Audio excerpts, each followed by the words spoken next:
Welcome back to the Fantasy Formula.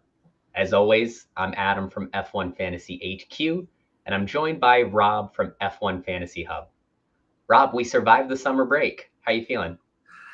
We got through it. It was 4 weeks. I know we connected last week on the tier list, which I thought was a rousing success.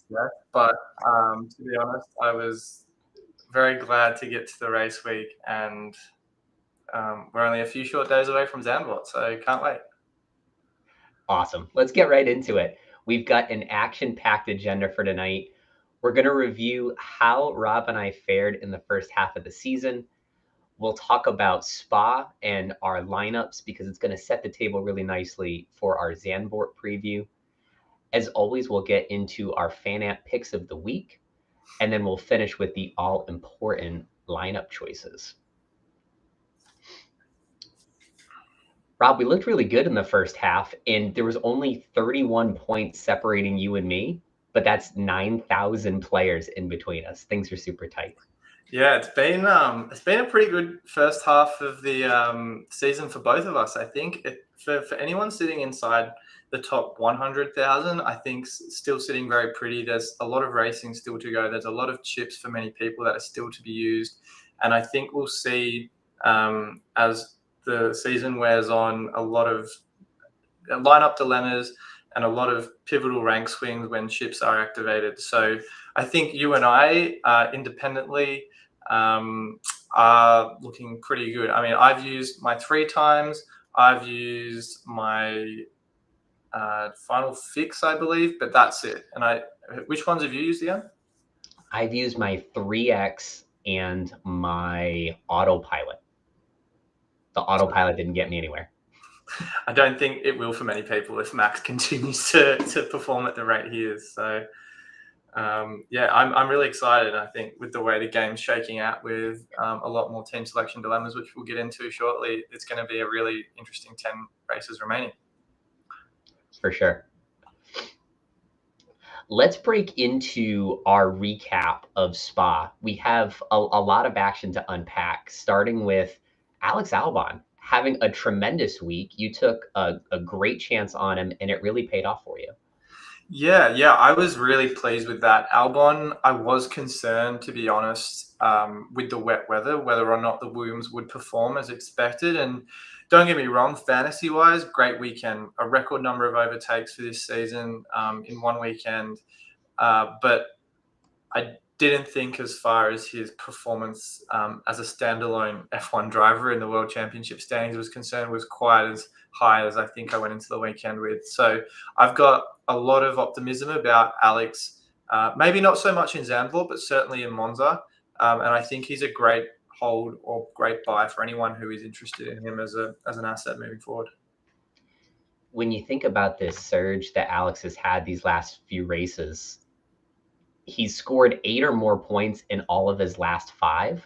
He only did that once in his first 7 races. So this is clearly a tale of 2 halves of the season for Alex so far. Hopefully he can keep it up. Yeah, definitely. Do you reckon you'll be on him anytime soon, or is it a wait and see game? What I'm struggling with is you can see on the graphic here, he's gained 3 million in value since Canada. Time is running out to get on the Albon hype train before you really just can't afford him anymore. So how do we balance the very different tracks we're about to see between Zandvoort and Monza next week? Do you invest in Albon early so that you can ride him in Monza, or perhaps it's too late by the time we get there?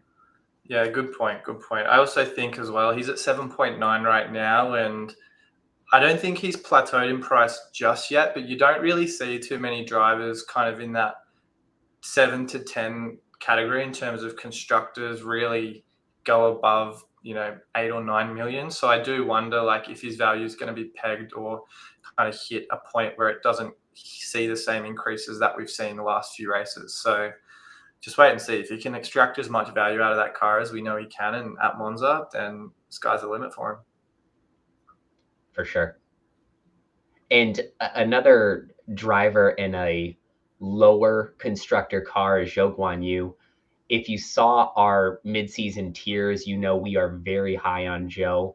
He had another 18 points in Spa, which is his 6th race with double-digit points. And for those of you keeping track, that's 2 more double-digit finishes than Oscar Piastri. He's having a heck of a season so far.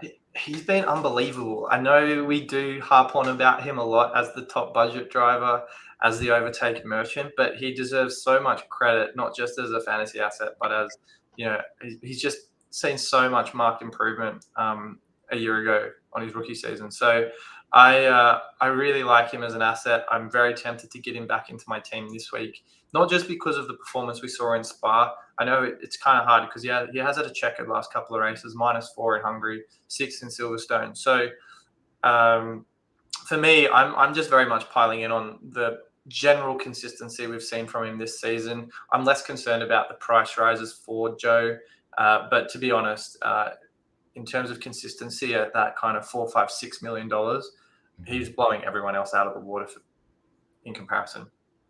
Yeah, you can't beat him.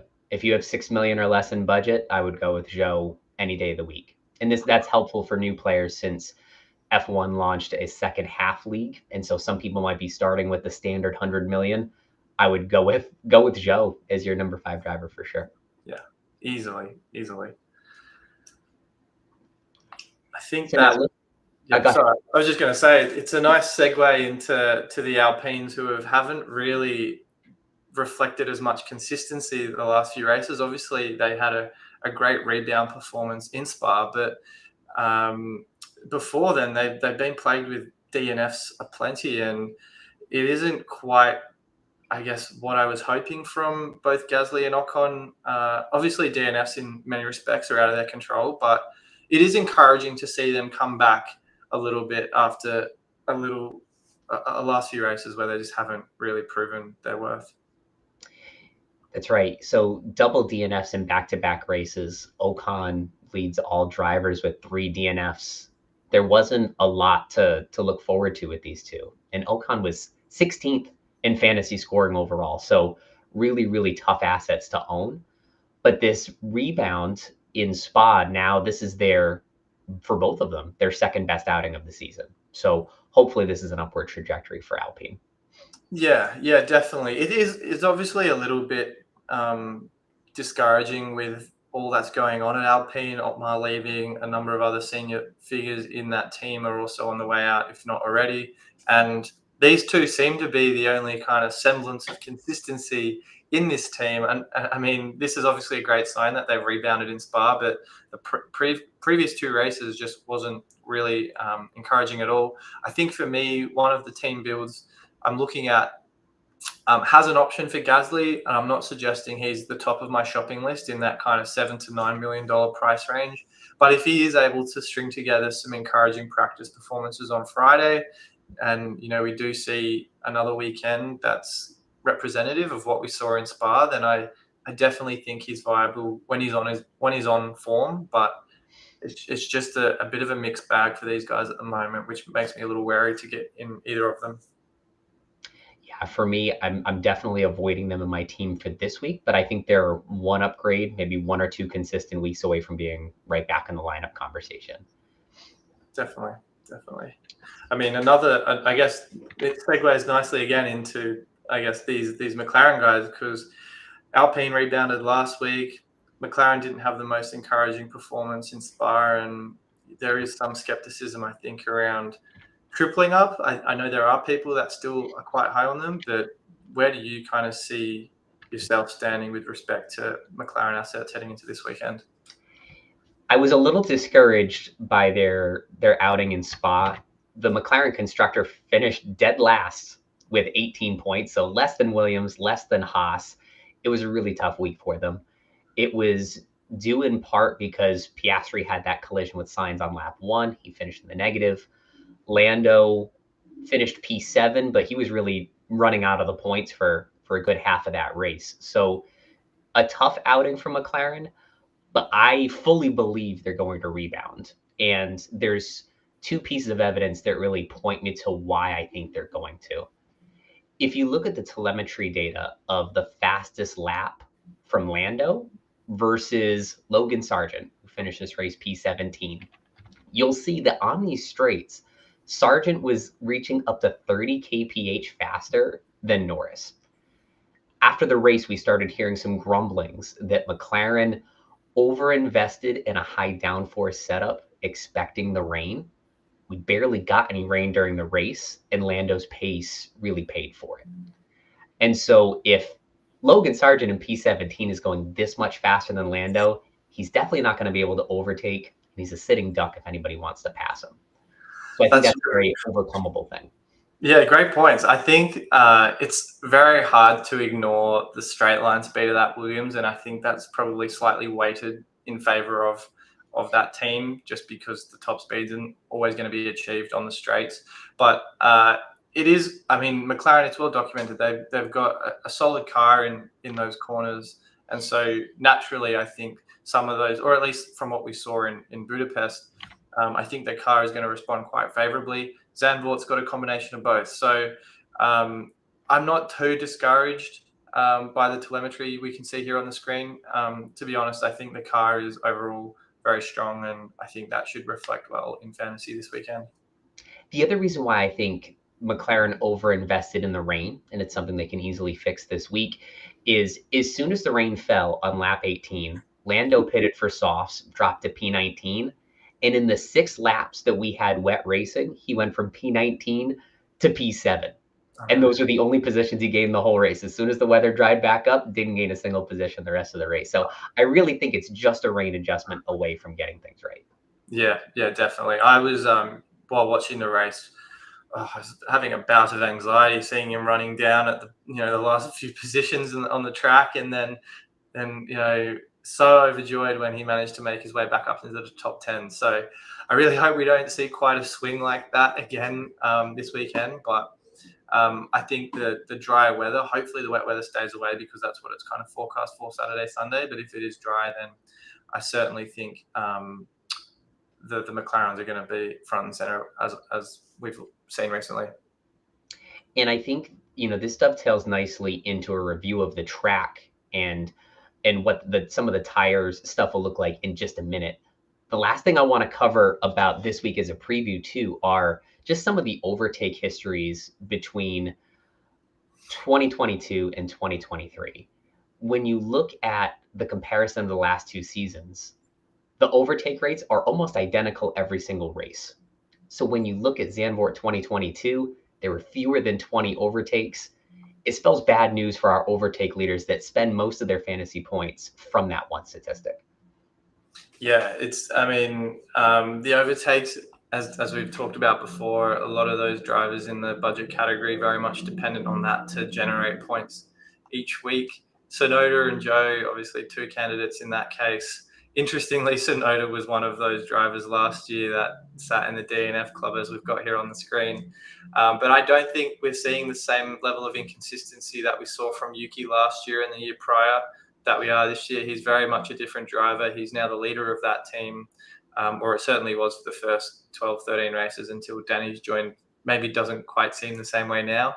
But I don't think, for me, that's a concerning omen whatsoever as someone that has previously owned Yuki this season. And if you do own Yuki heading into this race, I don't think that should be really worrisome whatsoever. Bottas, on the other hand, his performances leave a little to be desired, but I think it's going to be an interesting race. It is a circuit that has a lot of overtaking opportunities, and we could see a driver like Joe really thrive there, as we have seen so far this year. Absolutely. And you reach a good point on the DNFs. Zandvoort was on the calendar for 35 years, then off the calendar for 35 years, and we only have 2 races to go off of. Tsunoda, unfortunately, DNF'd them both, but I think that was, like you said, some of the inexperience and just some of the easy mistakes. Last year ended up being a very weird car failure, something where he pulled over, then he rolled all the way back to the pits. They fixed some stuff. He rolled back out of the pits again, then pulled over. Then there was a safety car. It was a bit of a mess with Tsunoda last season. I think some people were questioning why they would let him back out after being disabled already. Yeah, I think we could see some surprises this weekend. But again, Yuki's someone I do consider most race weeks, and he has come into my thinking once or twice this week. on the back of consistent performances we've seen from him so far. So I think that of what we saw last year is very much in the past for him. Great. Let's move on now to a review of the track. And this is what I was alluding to a moment ago. So at Spa, you have a really fast circuit, a lot of fast corners, and multiple DRS zones. Here in Zandvoort, you have a lot of twists and turns, one very long straight, but a very technical course. So Pirelli have brought the hardest compounds in the line. This tells me a few things. One is, if anybody's thinking about running Ferrari, they're historically pretty bad with the hard conditions. The Ferrari and Haas both tend to burn through tires a little bit faster than the other constructors. And also, this gives me good reason to believe, again, that McLaren are going to rebound. So even if they mess up the rain prediction, they bring a high downforce setup again, and they just miss it. This is a track that sort of allows for that high downforce, and they won't suffer as badly as they did on a fast track last time out. Yeah, look, I think the corners really favor a lot of teams with those higher downforce setups. It does also, it is quite nicely balanced. In fact, I do like the fact that it's got both a lot of faster and slower speed corners, but it's also got that really nice straight through, I guess, turns one. So and then it got, again, obviously through kind of the second part of sector 1 through to 2. So I'm really excited to see kind of how all the teams respond with their different setups. I think Williams, I know, is expected to do well in Monza.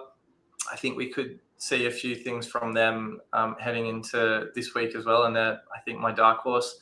But I'm also really excited to see the upgrades that Aston Martin bring and whether or not they respond positively to the circuit. And another interesting thing about this track, with tire degradation high, in last year there were 3, sometimes 4 stops among the drivers. So pit stop strategy and pit stop execution could really be a factor in this race. So it's another reason why I'm not terribly confident in the Ferraris. They tend to bungle this thing. But for Red Bull and McLaren, those two constructors with many of the fastest pit stop times of the season, all the more reason to start them this week. Yeah, definitely. All things to certainly consider as part of our team selection dilemmas, which very much looking forward to covering in a moment's time. For sure. All right, let's move on to the weather report. You mentioned this earlier, Rob. It's going to be a lot of rain. So it'll be very interesting to see if we get any dry sessions on Friday and Saturday morning, just to see how the cars run in the dry. If not, it could be a day full of inters and wets and really throw some of the strategy out the window. Yeah, I think, and I touched on this a little bit already this week around the weather and how that can implicate not just qualifying, but also the race. We've seen performances in the past on Saturday where rains resulted in some surprising results. Magnussen in Brazil last year comes to mind for me as a highlight of wet weather racing or qualifying. And obviously, because Zandvoort's not a sprint weekend, it definitely narrows down the number of viable chips to use this weekend. The standout for me, as has been the case with any wet race, is no negative, but the number of races we've had this year where it's been forecast for wet and then dried up, or it's been forecast for wet and we just haven't pulled the trigger on no negative, is kind of mind-boggling, to be honest, because I feel like just about every week there seems to be a wet weather forecast and doesn't seem to really affect the racing all that much. One thing I'm going to keep an eye out for is the final fix. I'm sure we do it every week already, but on a track where overtakes are low and at a time where you might have a surprise Q1 exit because of the weather, I wonder if you have, say, a Perez that we're running that's out in Q1, it's going to be less likely he can overtake in wet conditions on a curvy track on Sunday. Maybe we pull him out. Potentially, yeah. I mean, that's a great option. I've butchered my final fix in Monaco, so I don't have the choice there to use it. But I think that's a really good point you made. I didn't even really give that much thought, to be honest.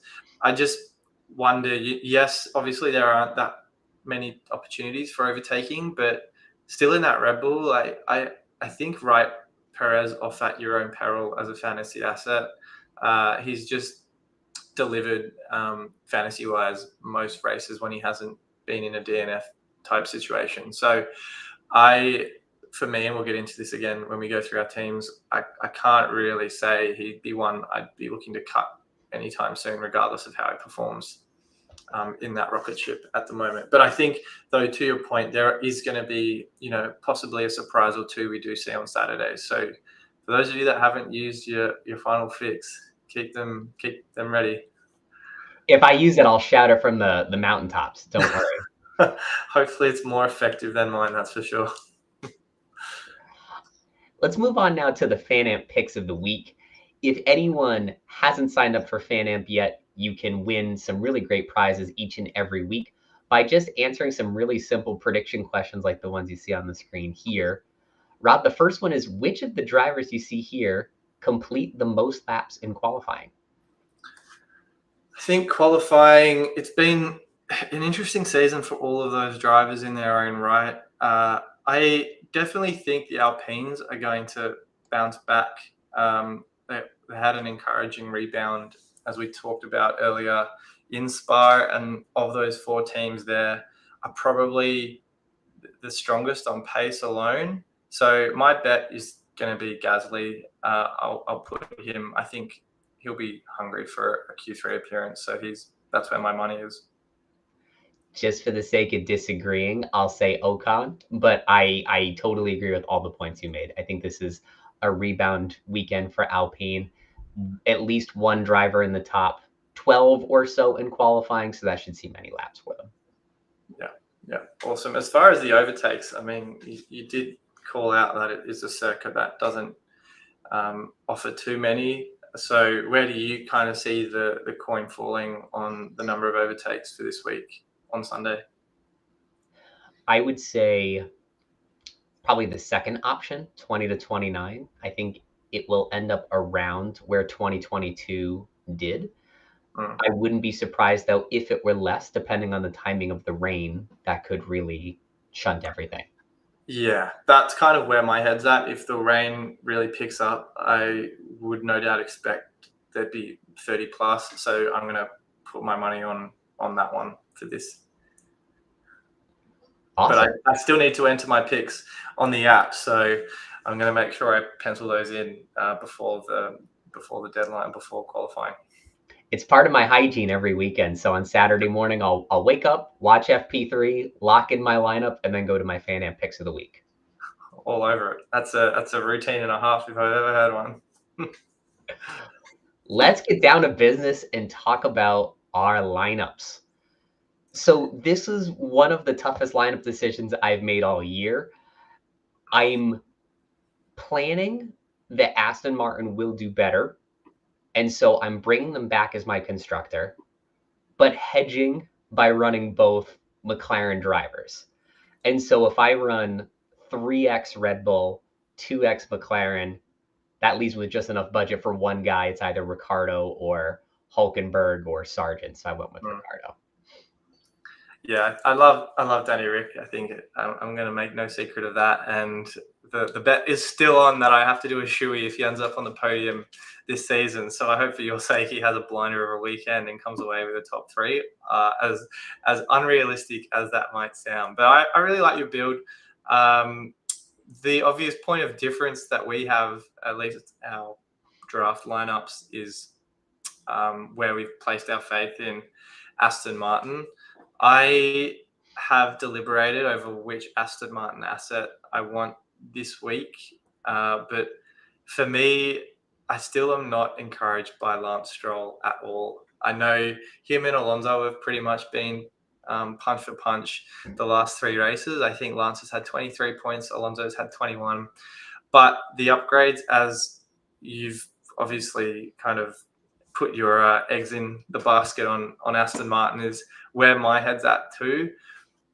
I think for me, what I'm a little deterred by with going in on Aston Martin is because of Stroll. I do think that Alonso is certainly the better of the 2 Aston Martin drivers.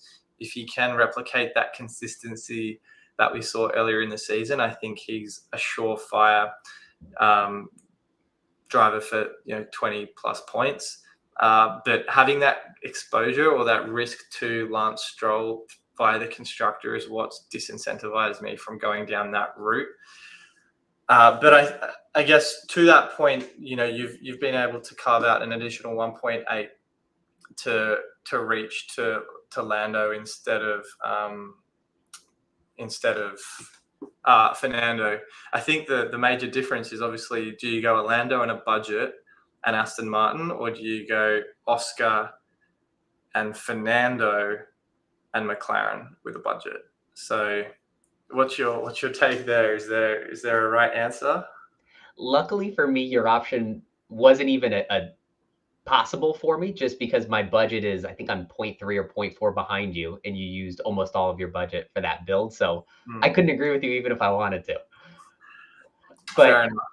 for me, I'm trying to balance this week versus next week. And this is my first stab at it. I've been reading a lot about McLaren struggling at low downforce, high efficiency courses like Monza. And so, as much as I predict they're going to take a step forward this weekend, I think there's a decent chance they could regress next weekend.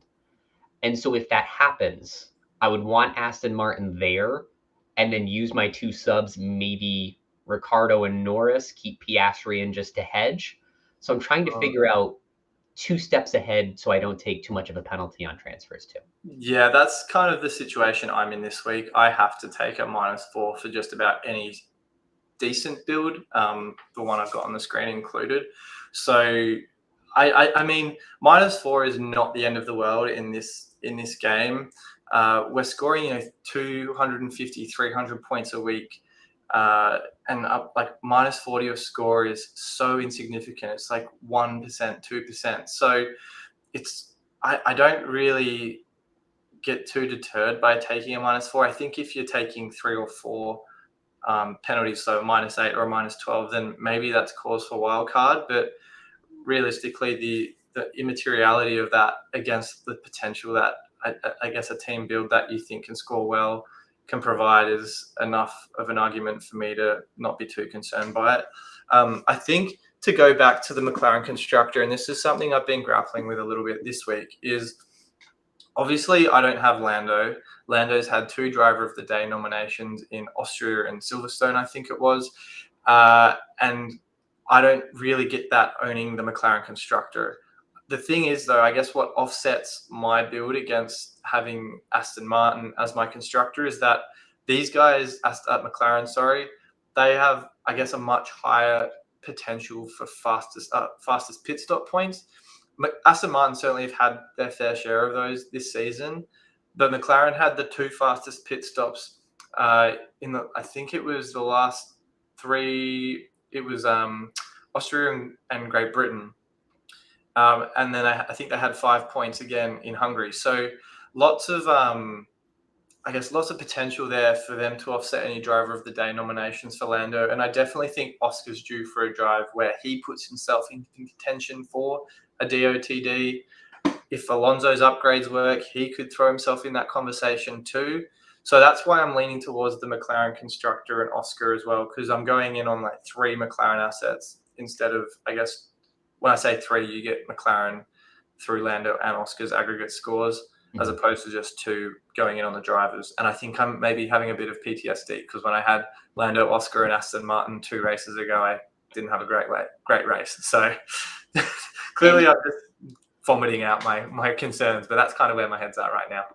I'll give you a point in favor of your lineup as well. You had mentioned the driver of the day potential for Lando, but for me, I think Verstappen is closing in on Vettel's record of most consecutive races won.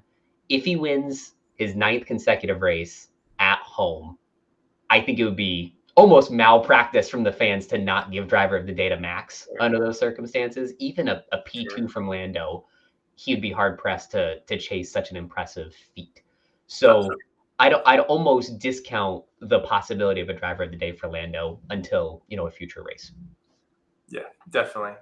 I just think the 5.4 difference between Lando and Oscar, I can use more effectively to potentially level up the constructor, even if I have to take a haircut on Alonso instead of Lando. So I'm pretty comfortable with this lineup. It would take a pretty seismic shift in results in practice for me to pivot to something else. And I do have my existing team, which was the three that were in there instead of Oscar, Fernando, and Joe, was Lando, Hulk, and Albon. So if I decide not to make a trade and just roll one of those transfers through to next week to give me a bit more flexibility at Monza, then so be it.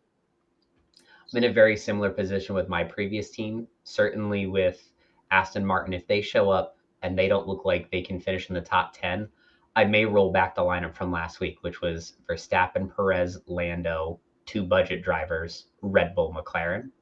And that could get me in a position where I'm capturing, like you said, 3 McLaren assets, getting a very high-end lineup, but then a bit of risk. I need to pick the 2 budget drivers that don't DNF and maybe get a couple of overtakes, just so I can get maybe 4 to 8 points out of them and survive. But that comes with its own risk too. Yeah, budget drivers are a whole can of worms separately, and that terrifies me, the idea of having to for any race. So I'll let you entertain the prospect of that, because I don't have any intention of going down that route anytime soon. So follow along with me on Saturday as I play budget driver roulette if things go south with Aston Martin. For sure. Can't wait. Rob, we had another great show this week. Thanks so much for your insights.